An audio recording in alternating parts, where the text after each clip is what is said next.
Assalamualaikum warahmatullahi wabarakatuh. Perkenalkan, nama saya Diantayani, NIM 185231100 dari Perbankan Syariah 4C YIN Surakarta. Di sini saya akan menjelaskan tentang zakat sebagai komponen kebijakan fiskal dalam ekonomi Islam. Kebijakan fiskal merupakan kebijakan yang mempengaruhi anggaran, pendapatan, dan belanja negara atau APBN karena instrumen yang digunakan adalah penerima dan pengeluaran negara. Penerapan kebijakan fiskal dalam ekonomi konvensional memiliki perbedaan sistem dengan sistem ekonomi Islam. Kebijakan fiskal dalam sistem ekonomi kapitalis hanyalah merupakan suatu kebutuhan untuk pemulihan ekonomi akibat krisis dan untuk menggenjot perekonomian agar dapat mencapai pertumbuhan yang positif, sehingga tujuan utama kebijakan fiskal negara kapitalis adalah pertumbuhan ekonomi. Dalam sistem ekonomi Islam, kebijakan fiskal merupakan suatu kewajiban negara dan menjadi hak rakyat, sehingga kebijakan fiskal bukanlah semata-mata sebagai suatu kebutuhan untuk perbaikan ekonomi maupun untuk peningkatan kesejahteraan rakyat. Selain itu, sistem ekonomi Islam tidak hanya bertumbuh pada pertumbuhan ekonomi, tetapi juga mengacu pada penciptaan mekanisme distribusi ekonomi yang adil, karena hakikat permasalahan ekonomi yang melanda umat manusia adalah berasal dari bagaimana distribusi harta dan dalam masyarakat. Salah satu bentuk distribusi harta dalam masyarakat adalah kewajiban zakat kepada pemilik harta jika sudah mencapai nisab. Potensi zakat di Indonesia sangat besar karena mayoritas penduduk di Indonesia adalah beragama Islam. Menurut Kementerian Agama dan Badan Amil Zakat Nasional memperkirakan jumlah potensi zakat Indonesia mencapai 100 triliun per tahun, dan dari jumlah potensi zakat tersebut hanya sebesar 1,5 triliun yang baru tergarap 2010. Kebijakan fiskal dan posisinya dalam sistem ekonomi Islam.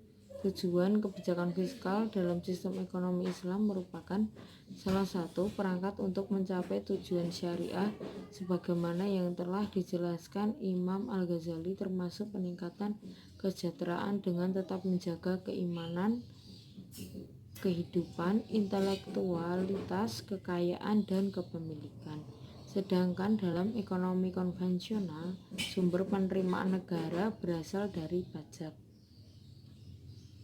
Menurut Melwell, adanya 3 tujuan yang hendak dicapai oleh kebijakan fiskal dalam ekonomi Islam. Yang pertama, Islam menghendaki tingkat kesejahteraan ekonomi yang demokratis melalui prinsip bahwa kekayaan seharusnya tidak beredar di antara orang-orang kaya saja. Prinsip ini menegaskan bahwa setiap orang seharusnya memiliki akses yang sama dalam memperoleh kekayaan.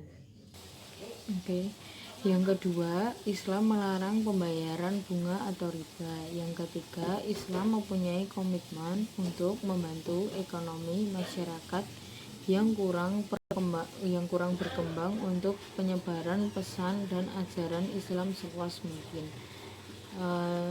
Zakat, infak, sedekah, wakaf, dan lain-lain dalam Islam merupakan salah satu komponen pemberdaya ekonomi umat.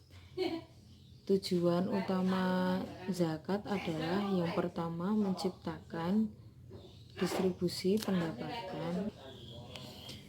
Untuk melakukan atau melihat bagaimana dampak dari zakat tersebut, pelaksanaan zakat selama ini lebih mengutamakan kegiatan masyarakat yang ingin mensucikan hartanya. Potensi zakat sebagai komponen fiskal Zakat sendiri bukanlah satu kegiatan yang semata-mata untuk tujuan duniawi seperti distribusi pendapatan, stabilitas ekonomi, dan sebagainya, tetapi juga mempunyai implikasi untuk kehidupan di akhirat. Selama ini belum dikelola secara baik dan profesional, di samping masih rendahnya kesadaran masyarakat untuk berzakat secara benar. Potensi zakat jika digarap dengan baik akan menjadi sumber pendorong pemberdayaan ekonomi umat dan pemerataan pendapat. Secara garis besar, kebijakan fiskal versi Islam berbeda dengan versi non-Islam. Walaupun terdapat kesamaan definisi dan kesamaan tujuan, namun selanjutnya potensi zakat jika digarap dengan baik akan menjadi sumber pendorong pemberdayaan ekonomi umat dan pemerataan pendapat. Secara garis besar, kebijakan fiskal versi Islam dan non-Islam itu berbeda.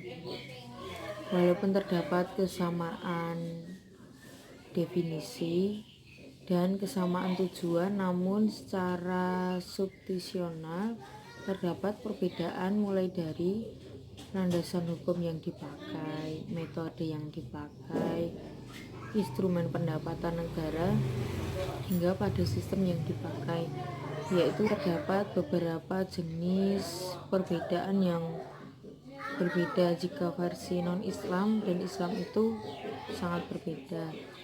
Yang selanjutnya yaitu landasan di dalam kebijakan fiskal Islam adalah Al-Quran dan hadis, bahwa kebijakan fiskal yang dibangun oleh Rasulullah Shallallahu Alaihi Wasallam pertama kali adalah sistem ekonomi, harus mempunyai ideologi yang kuat dan didasarkan atas agama, karena ekonomi tanpa ideologi akan sama dengan ekonomi kapitalis.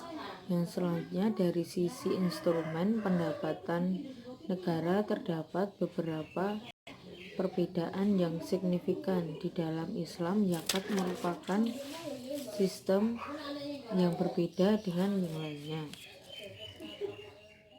Dari sisi instrumen pendapatan negara terdapat perbedaan yang signifikan. Di dalam Islam, zakat merupakan salah satu instrumen pendapatan negara yang paling diunggulkan dibandingkan dengan yang lain.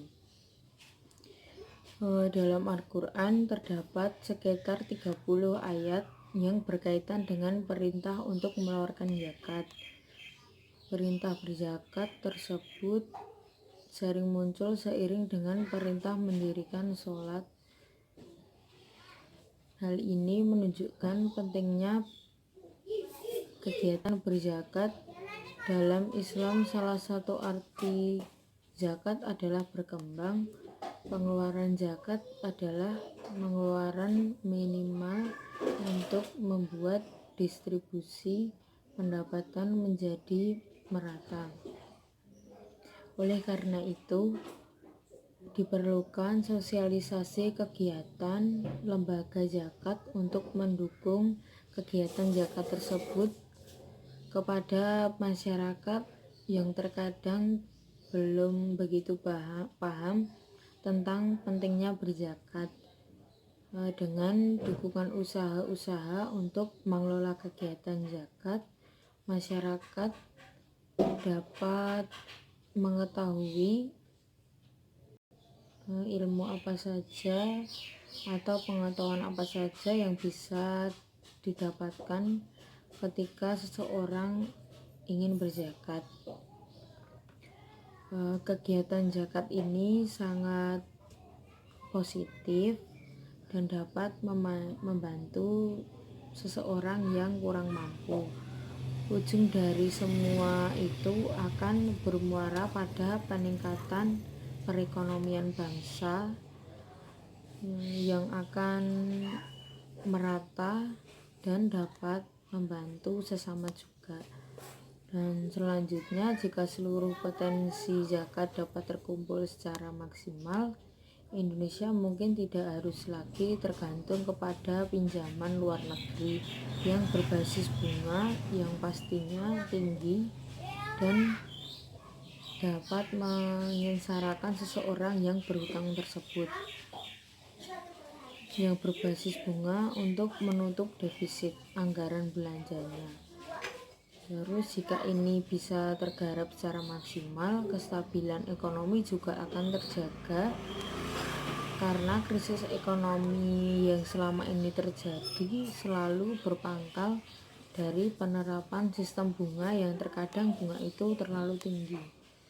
Dalam setiap transaksi keuangan suatu negara harus didasari dengan pedoman-pedoman yang telah terdapat dalam Islam. Terima kasih, itu saja yang bisa saya sampaikan. Wassalamualaikum warahmatullahi wabarakatuh.